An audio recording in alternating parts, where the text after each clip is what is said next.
again, everyone, and welcome back to my channel. Tony Winston here for jazz piano or jazz any other instrument, Jazz Piano College. This video really, goes out to any instrumentalist or vocalist, I suppose.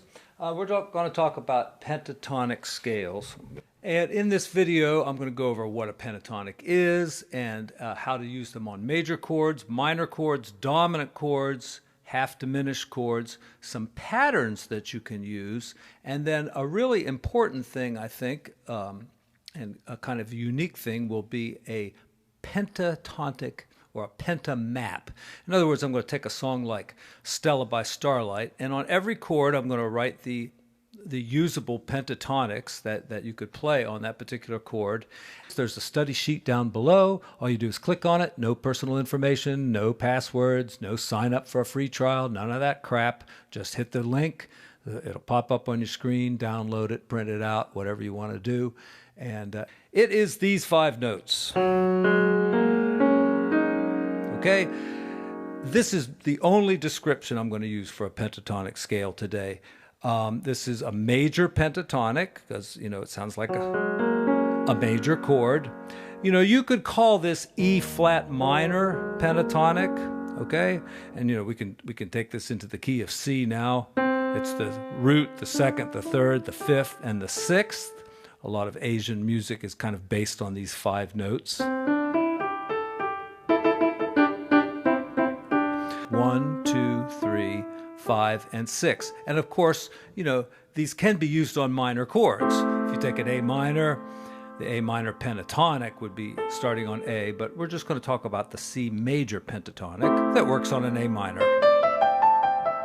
And I realize that some of you may find it easier to think in terms of minor pentatonics, and that's perfectly okay. There's so many different ways of thinking about all this music theory stuff. All you have to do is find the way that you can relate to the best. Okay, let's get into it. Major chords. So let's take a major 7th or a major 6th, doesn't really matter. Of course, that scale is going to work fine on it, but also the G major pentatonic gives you some nice color tones like the 6th, the 7th, and the 9th. The other ones are chord tones. All right, and a more exotic one would be D major. But you've got the 9, the 3rd, the sharp 4, the 6th, and the 7th. So very pleasing sound, especially at the end of a song,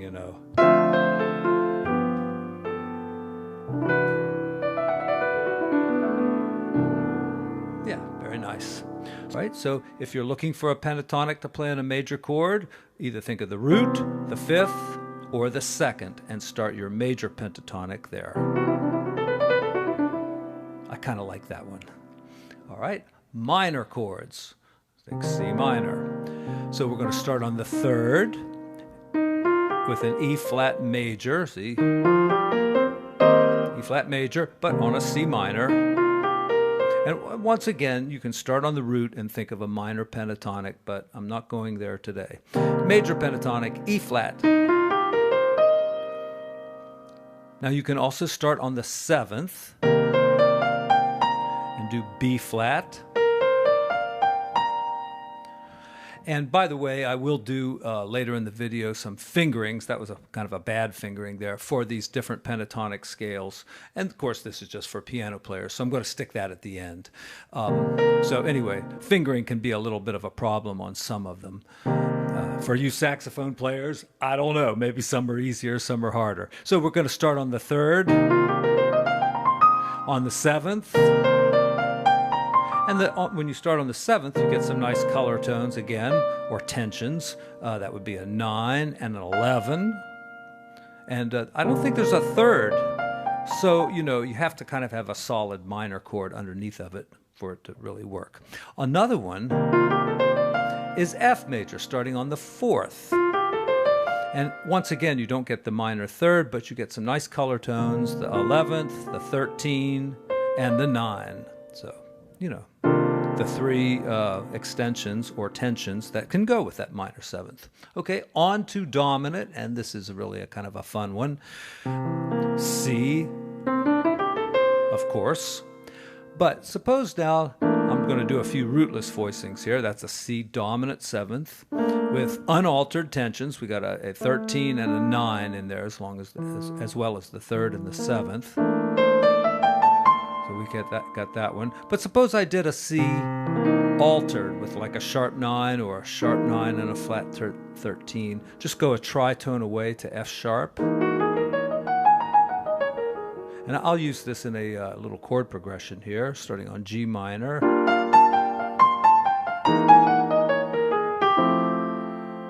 Okay, that was a little 2-5-1 in F, using C altered and a major pentatonic a tritone away. So we have starting on the root, on the tritone or the flat 5, and you can also, there's a couple others that'll work too, like if it's a C suspended, then you get, the B flat one works fine, the F will work fine, and also, once again on an altered chord, the A flat works okay too. I mean, the F is a little bit of a problem, but like that. And one more, and this is especially good if it's a kind of a bluesy thing. The E flat, starting on the flat 3 or the sharp 9. You can call it either one. And you see, it's very much like it is the C minor pentatonic, but it's only missing one note that would make it into a blues scale. So it's very close to the blues scale as well. In fact, a lot of times when I'm playing the blues, I use this minor pentatonic and just, leave out the F sharp, or maybe put it in once in a while.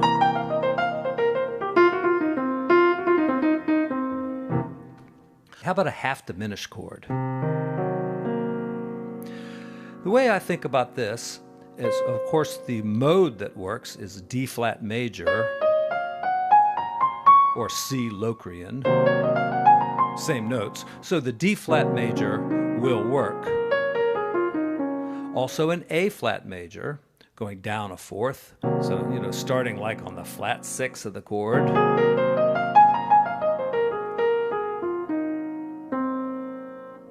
And also the tritone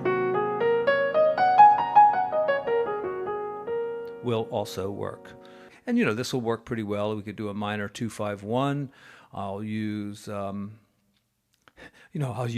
sharp, B, because it's a tritone from F, and F, because it's the 5th of B flat. Now let's look at some patterns. So the simple staircase patterns work pretty well, and I'll take, let's just take a F major chord, and I'll start on the 5th with C. Or F. Sorry. Those patterns work nicely.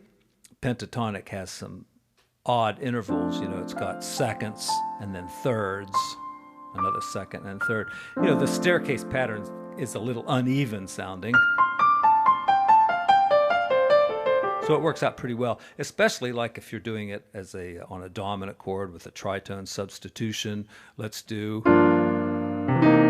this one.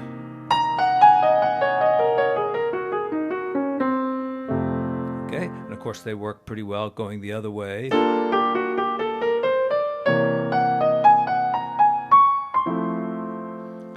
Now, one really great pattern, and I learned this one from the 22-year-old George Whitty on the cruise ship, the Oceanic.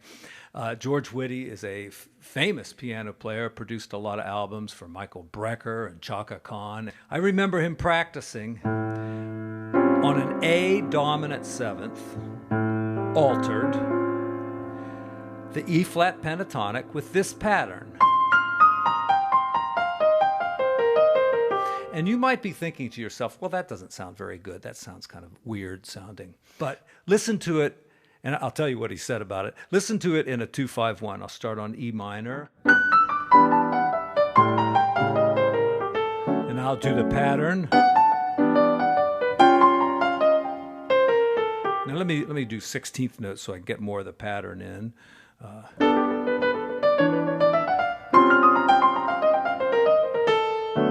right, and after practicing it, I watched him practice it for about 5 minutes, and he turned to me and he said, "I'm finally starting to hear it." Yeah, you got to be able to hear that, and I think when you hear it in a 2-5-1, it's pretty obvious that it sounds good. But just all by itself, it might sound a little odd to you.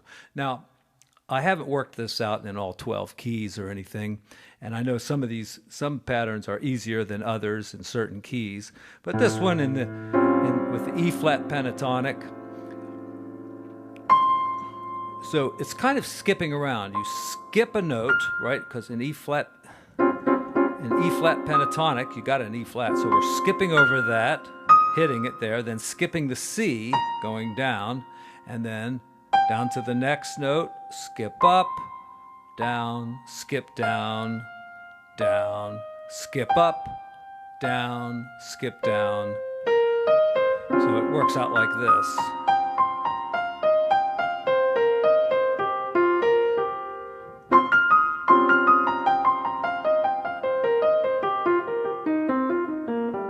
And, I'm sure you could work that out in other keys as well. Now let's get to the pentamap. I've done this for Stella by Starlight. What else? The PDF for this is down in the description. I'll prepare a nice looking one with whatever pentatonics there. I'll just write as letters. Like on E here, I've got the C pentatonic, the F pentatonic, and the B flat pentatonic. And if I have a favorite on this particular spot in the song, I will circle the pentatonic that I think I like the best.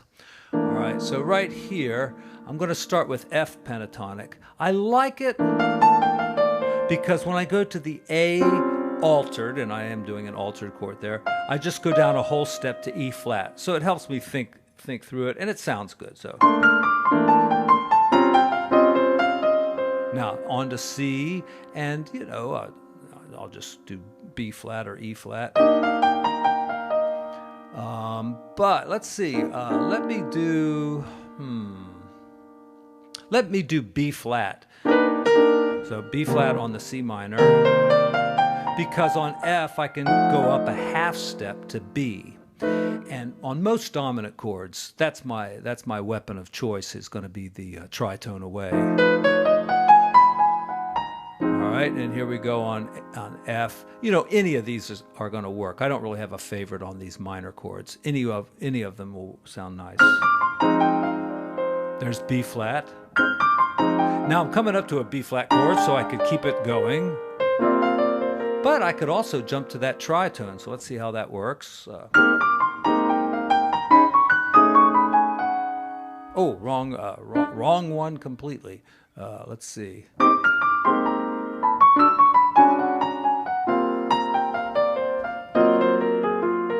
Now, when you get to a chord like this, A flat, and typically in this particular spot in the song, that is more of an unaltered dominant. So I'll just stick to the A flat.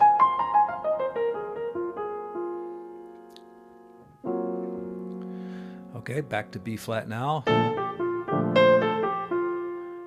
And here, let's see, we'll do the same thing we did before. We'll use F. So I could be on F already.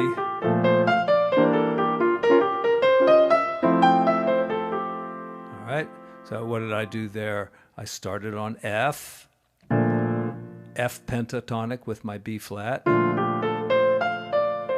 kept it for the E minor 7 flat 5, and then quickly went into the tritone of A, which of course is E flat, and then maybe right into D minor with a C pentatonic. All right, D flat pentatonic or A flat pentatonic. Let's do A flat, it's easier. A flat pentatonic, A pentatonic,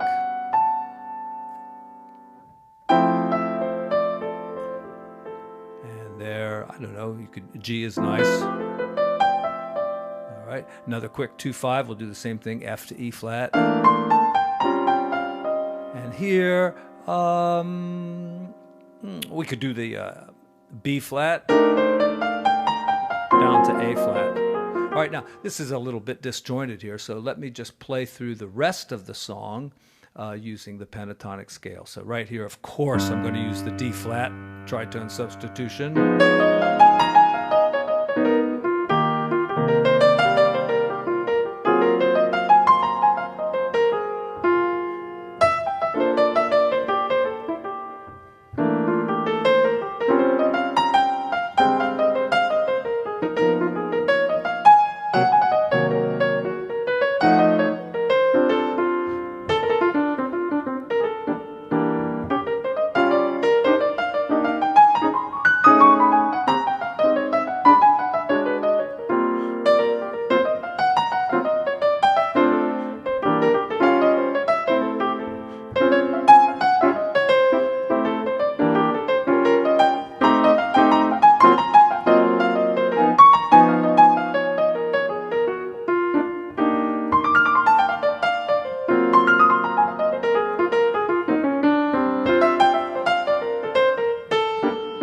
Now here at the end, you've got these 2 5s moving along. So, a kind of cool way to do it is start on an F pentatonic, just a half a step above the root here.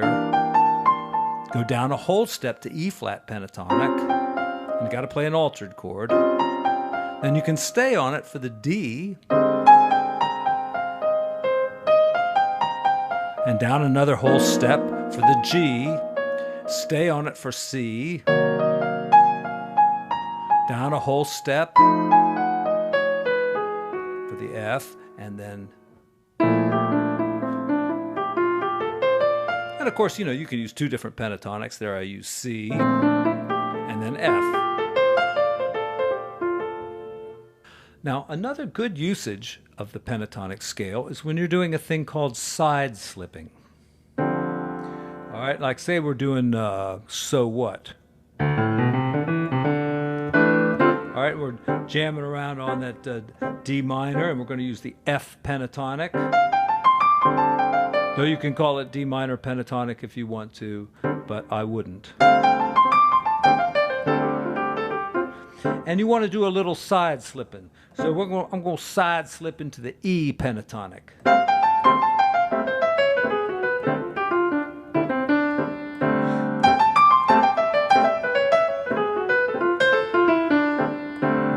The idea, and you can move this around too if you want to. All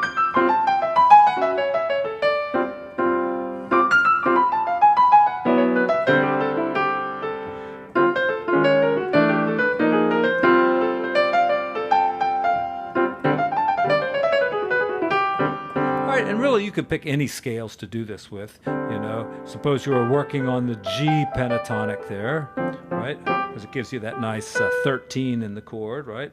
So you're doing it.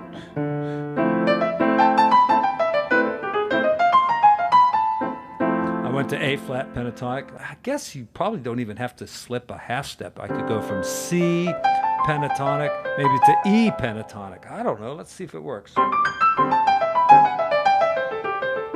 It does. C and B. Now when you're on E flat, all right, we're doing that pentatonic. It's easy to just slip off onto the white keys.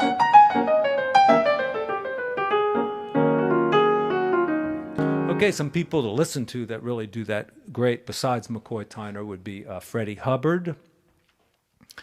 And Joe Farrell is really good at that too. Joe Farrell's a saxophone player that many of you may not have heard of, but you should check him out. He was somebody who really kind of made sense out of modern jazz, and this is one of the techniques, which is called side slipping, and pentatonics are extremely useful for side slipping.